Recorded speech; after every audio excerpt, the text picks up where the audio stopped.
Welcome back to Monster Hunter Double Cross. Today we're going to start things off by crafting some new armor for my Charge Blader. We're going to be picking the Jaggy armor, and we got pretty much the full set ready to go. So navigate over to Jaggy armor, hit yes twice, and you'll automatically equip it. Jaggy arms. Jaggy folds. I did not mean to hit no. And lastly, the Jaggy feet. So we still got the bone armor on, but that's fine. We're gonna go ahead and... Wait a minute, there's an easier way to do this. So now we can show off what upgrading equipment looks like. You need armor spheres in order to upgrade your armor pieces, obviously. So you can use it on there and it increases its defense by a little bit. You can do the same here. You can do the same here. You can only do these as long as you have armor spheres. Now we have one more remaining, so we can use it on any one of our other armors, which I have located down here. But now we have full Jaggy armor. I believe this gives us attack up at the cost of fire resistance down? No, it gives a... No, that's it. Yeah, it just gives us attack up. So you know. Neat. Anyway, we're gonna go fight the Tetsucabra today. And to help us out with that, let's see what we got. There's a rider again. Sure. We'll make it easier to mount with the Charge Blade. Huzzah! I went on a bit of a harvest tour right before this to gather more shiny beetles. Shiny beetles, if that didn't come out right. And here's a bit of a clip as to where you can find the shiny beetles in the Verdant Hills. Like I said in the last episode, not the best place to get them, period, but at this point in the game, it's the best way to get them. So the Tetsucabra is a cave-dwelling monster, so we're going to be looking around the areas of 3, 7, 9, 10, and 11. I don't believe he's in the very depths of this map, now that I think about it. So what I'm going to do is explore 3, 7, 4, and then 9, 10, 11. Because if memory serves, he does start down here, and then moves away from the cave areas a little later. Ah, here he is.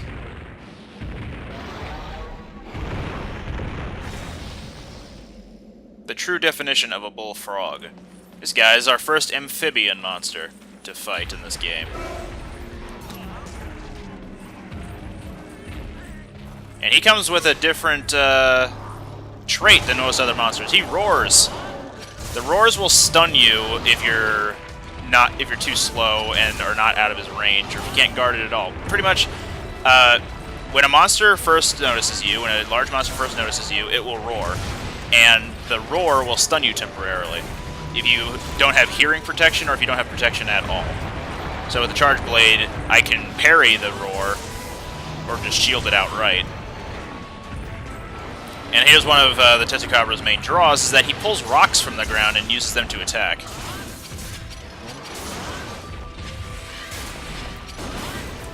He's also a bit of a largeon, so he's able to be hit a lot easier. That spit that he does will negate all your stamina, or deplete all your stamina if it hits you. Otherwise, it doesn't do a whole lot of damage. So he can put you in a tough spot if you're not careful.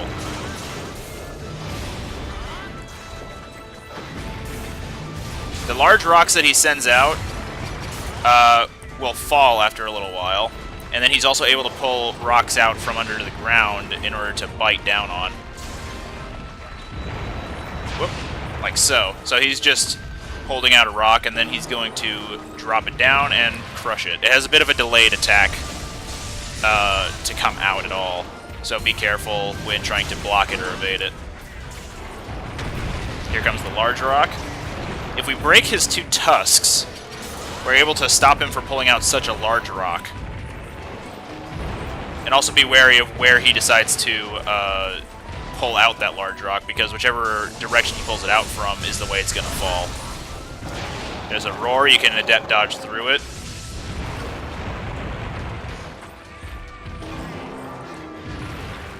That's a bit of an earth tremor attack. If he's got a rock in his mouth, he's able to use that. So here's the thing about the adept dodge, with the Charge Blade specifically, is that whenever you do it, you have to be in axe form, and whenever you use it, whenever you go into an adept dodge, whether or not you're already pulling out the axe, or if you have everything sheathed, you will always pull out the axe. You can never pull out the sword and shield when you're in an adept dodge roll, or adept dodge run, I guess. So be mindful of that. While your movement is limited a little bit more when you're not adept dodging as the axe, you can do a lot more damage as a result. So there's the instance of the slower attack, because he doesn't attack on the way down, he attacks when he lands. So just something to keep in mind. But now he's running away. Thank goodness we have the paintball on him, because later when he's limping, he'll dig away to a completely new or different area sometimes that's not one area away, usually.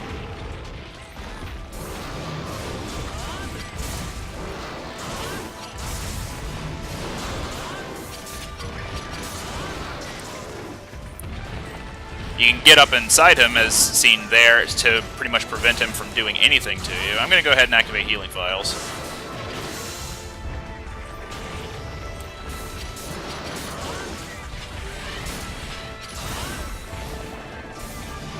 What are you doing?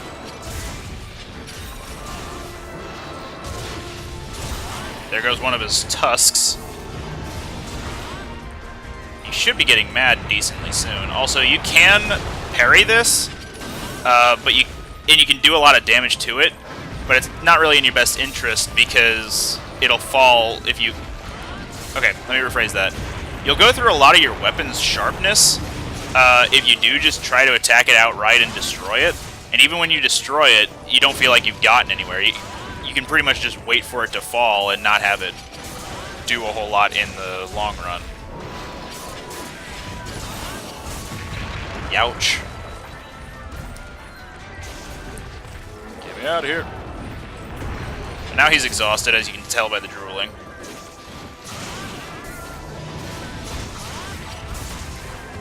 He's gonna run? Is he not? I think he's just... No, he is. Going to 4. He couldn't dig down just right outside of the area limits. Also, I'm not sure what he eats. So if he does end up eating at all, I've never seen him do it. Oh. Give me that face.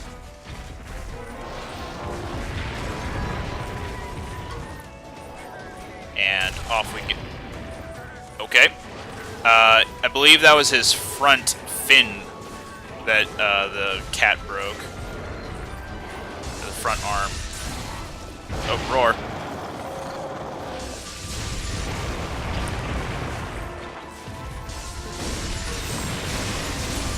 So if you break the rock inside his jaw while he's carrying it, it lets him drop a shiny. Now, here's to demonstrate the flash bomb. Whoa. Here's to demonstrate the flash bomb, which is a supply item we got. If you throw it nearby an enemy, it stuns them to a degree, and they can't see where you are at all.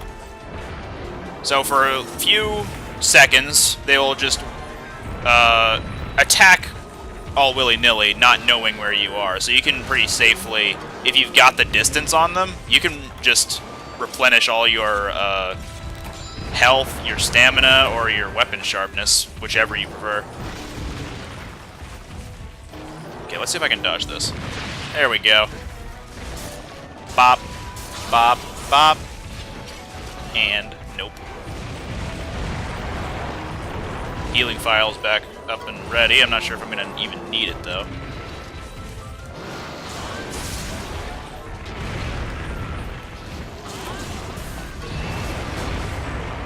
Okay, maybe I will. Ah, definitely will. I thought I could parry that. Whoa! Didn't mean to dodge into him.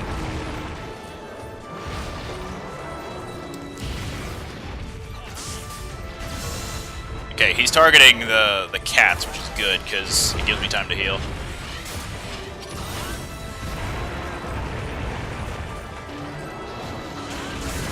Oh, it was the rear legs that were damaged earlier. Got it. Also, I think a new thing with the healing files that I'm noticing is when I recharge the files themselves, I get the healing effect. Like, not consume them during the file discharge, but when I go to recharge like this. Yeah, that heals me. Okay, that's neat. That wasn't in the in-generations. Alright, there's a sub-quest which is break both of his tusks. He's not limping yet. I guess I just don't do that much damage yet. Anyway, he's gonna be running off to 7, so we're gonna go ahead and chase him. Come here.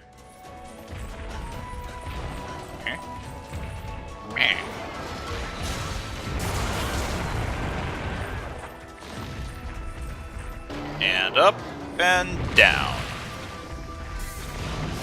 So the Sword and Shield, as you can see, also has a regular block, but not a parry in that case if I mistime it. Good to keep in mind, like, if you can't time the parry correctly, you can just press the shield button and wait for an attack to come your way, rather than worry about constantly parrying over and over. Anyway, that was a stun. I'm probably gonna roar next, yep. So, if you can't dodge out of the way in time, you'll be stunned temporarily, and that usually gives a few monsters enough leeway to attack you during the roar, such as the Rathalos, which is a flagship monster that we're going to be seeing later. I say flagship. He's been in every Monster Hunter game. Tetsucabra dropped 2 shinies, though, during that, because we dropped 2, make him drop 2 of his rocks. Gonna go ahead and reap our rewards. Here goes our stamina. Twice. 3 times. And here it comes. That would be a good time for this. So that's the tiny rock that comes if you break both of his tusks, and he tries to pull out a rock to, like, as a shield, not necessarily as an attacking mechanism.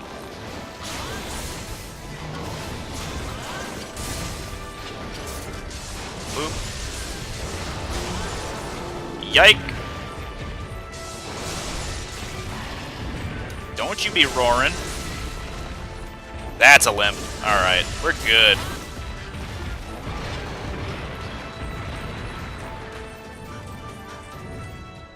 So he's running. I don't know if he's going to 8, though. Okay, cool, he is. The paintball had worn off. I don't know if he sleeps here.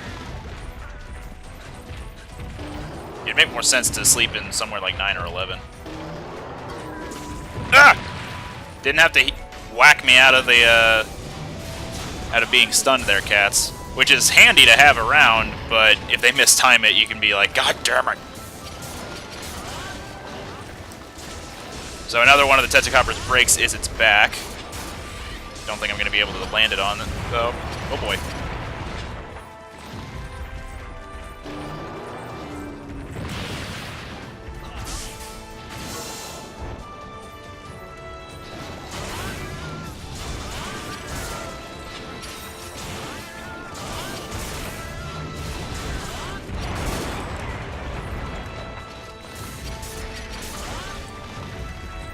Here he comes.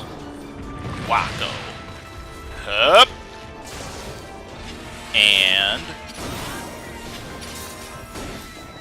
oh, well. Probably gonna need to sharpen up one more time before the fight ends, otherwise I'm just gonna be bouncing off of him. Oh, nope, he's still limping away. Alright, I guess I'll let him go to sleep then. And then once my healing file wears off, I can land a sweet slam-a-jam on him.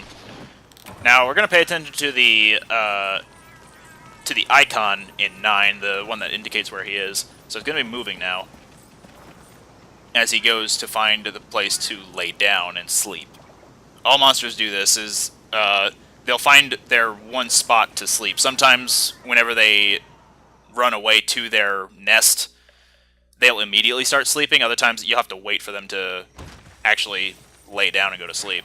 So once the icon stops moving, it's a safe assumption that they are going to sleep. And they all have their own designated nests, too. Alright. So, time for a 6 slam jam on this gentleman's face. Now with the Charge Blade, there's an initial swing that that will wake him up if I'm too close.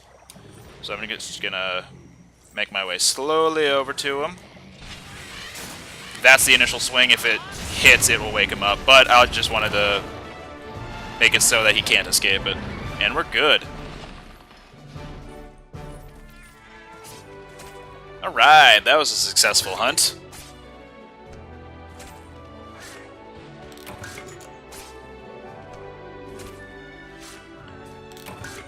And since we're in this area, I can get some more spiderwebs, which are over here.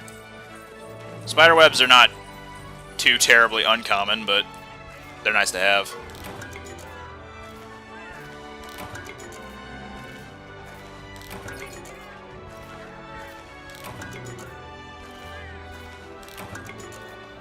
Cool deal. Hup.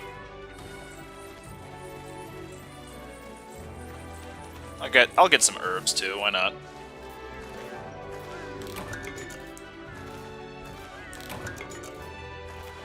Zenmai. Felix.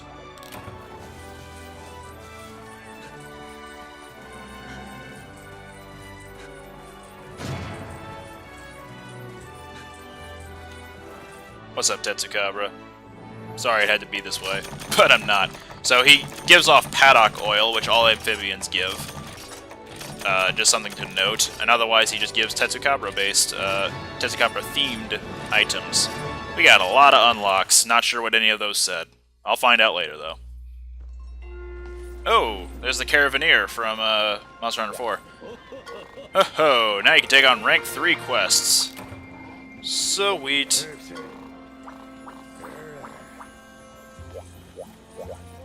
I think they're all gonna praise me on the Tetsucabra, right? Oh no, we actually got some new ingredients here.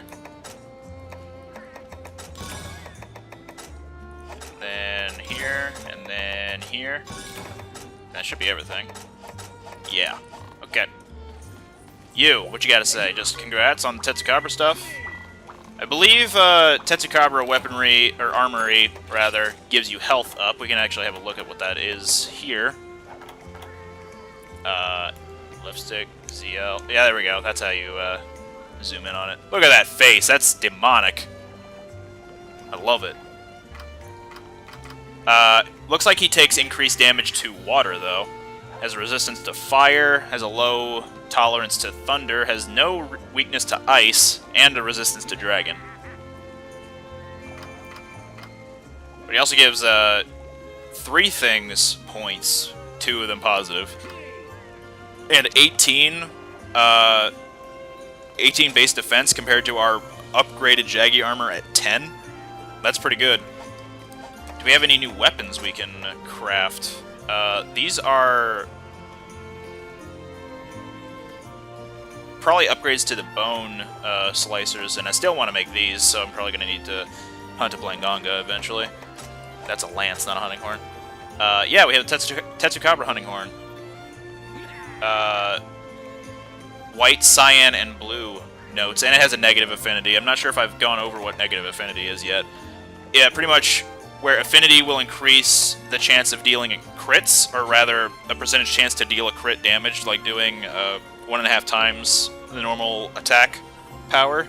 Negative crits, there's a percent chance to do less, like 1.5 times less damage. I think it's 1.5. I could be wrong. We also have the airship hunting horn. Okay, it's just themed after an airship. I think we got healing on there somewhere because of the green note. And this is a Burna themed hunting horn. It also gives +5 to something. I want to say it's defense. Light crystals needed, probably electro sacks as well. And this one we need probably firestones. Maybe Lagombi fur or Blangonga pelt, and then a fire sack. No, not a fire sack. Some other sort of monster thing that gives fire. Oh, okay. This is a Palico-themed weapon, as you can see by the shield. It's got a little Palico on it, or a cat on it. This deals paralysis damage, just like the Cephadrome one does, I think. Yeah, it just does more paralysis damage. We need Dragonite ore for this, though, so that's not going to be for a little while. We also need Dragonite ore for this, which is something I unlocked offline. This is the Pizza Axe. Yes, it is food-based as a weapon, and other weapons do have food-based, like, food themes. Here's another cat bow. Negative 15% affinity, which, I don't know, but it has 4 charge levels, which is something new for right now. Power coating, I think that might be paralysis coating, let's see. Yeah, that's paralysis coating and sleep coating, I want to say. So there's that. Now, I think this guy had something to say. Do we have more unlocks? We do. Oh yeah, we got the 3rd one for everything. Heal gain, which is also an all weapon type art, which I think increases the efficacy of efficiency. Pretty much, it just makes you heal more on healing things. And here we have Energy Blade, which is the one I've run with the most. I'm gonna try to change that later.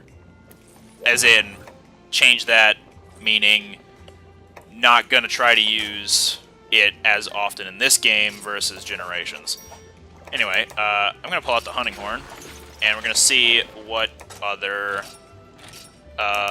moves we can use. So these two. This one has the same energy buildup as the Orchestra. What does this say? Orchestra Soul Hunter art. So we're gonna equip that and try to use that next time. We also have the Burna hunting horn equipped. I believe this one gives healing. I can't remember right now. Equipment? Yeah, it gives healing and attack up. Okay, we're gonna keep talking to people. She probably has another quest for us to hunt small monsters, or maybe a large monster such as a Great Jaggy. Mufa? Oh no, we gotta hunt Mufa. Okay. These are the Mufa, by the way. This guy, we can actually pet him a bunch.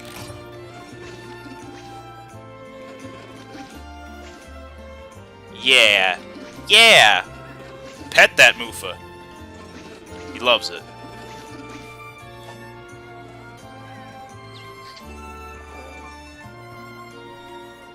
So, if you pet the Mufa, you can get Mufa balls, Mufa cotton balls, to use as crafting or as a quest item. This is the... I forget what the place was called. It was a feline island in Monster Hunter 4. She's the chieftain of that. But now we have another village quest for the logbook. I believe she sells more stuff now that we've defeated the Tetsucabra. That's Cleanser, I think. This is a Barrel Bomb small... No, a Bounce Bomb. This is a Barrel Bomb L. Barrel Bomb S. New shot types for the bow guns. Power coating level 2 and element coating level 1, which is something new for Generations. You have new monster data. Anywhere else we can go other than talking to the gal? So we got access to new stuff. This is a harvest tour at... Ooh, that is the Deserted Island from Monster Hunter 3. That is the Marshlands. I can't remember from what game that is because I never played it. But it's from another past game. It's the Poison Swamp. We get to hunt a Yankutku, 2 Great Macau, hunt a bunch of Banabra, which you can do if you want to get a bunch of Banabra just to skin. Bring a bunch of poison coating, bring a bunch of poison smoke bombs. go to this quest, hunt a bunch of Banabra, have at it. Daimyo Hermitor, Nibblesnarf, Conchu, which are some small monsters, Velociprey, some Mushroom Delivery, a Lagombi. We're going to need to hunt one of those for one of our upgrades. Antica Antler Delivery, Bullfango, hunt a Jaggy, Jagia, and maybe a Great Jaggy as the dangerous monster, which is the question mark icon.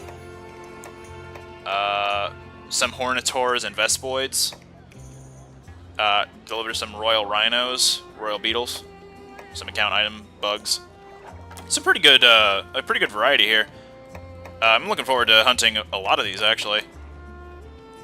Yeah, that's probably it, but we can also go talk to everyone in the other villages now. I believe we get some more themed quests.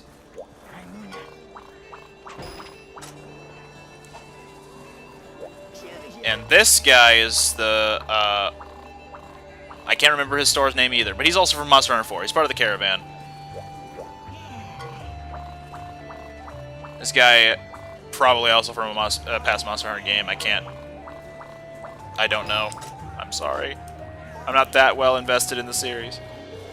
Just a new one. Kind of like how Fire Emblem fans are nowadays. So, in other words, I'm scum. Alright, that's all to do in Kokoto. Let's move on to Poke. Wait, you're here again?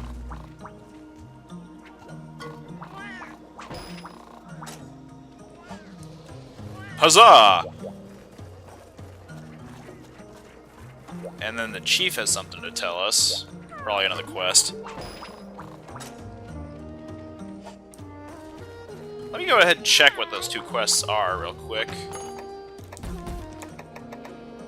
Hunt a Tetsucabra. Right? I think it's a hunt. Let's see. Could be a capture quest. Oh yeah, that is what it is. It's text in blue. If you note underneath where it says L and R to like rotate out the pages, there's a blue border and the text is highlighted in blue. But if we go over to this one, it's pink and it's got little icons. The little triangle icons means you can slay, and the little square without the top icons, the little dip, means you can capture.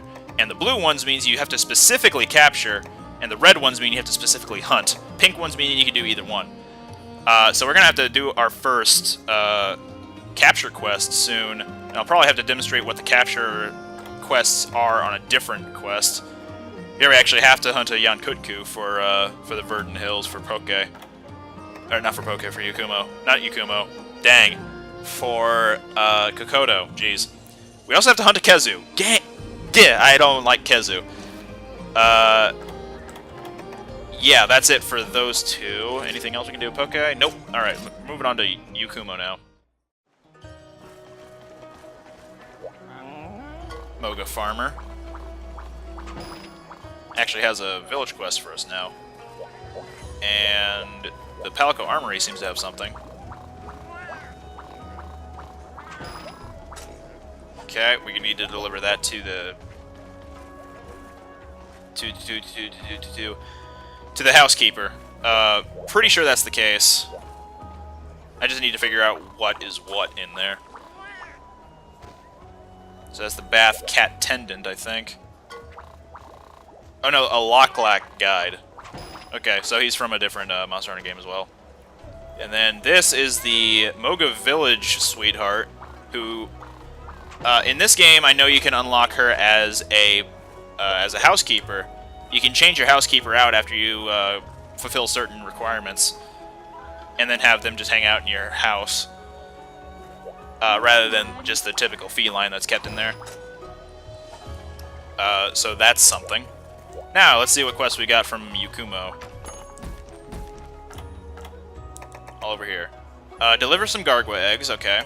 Hunt a Royal Ludroth, which I'm looking forward to. I like the Royal Ludroth a lot. And then hunt some mushrooms. Kill those mushrooms! Kill them dead! Alright. For now, I think that's gonna about do it. Yeah. Next time, we're gonna hunt some more large monsters, and if all else fails, then off-screen I'll just do some gathering quests, and then learn how to do the village quest turn-ins that we have the requisite items for. So, let's find an action to do. The dance! Yeah.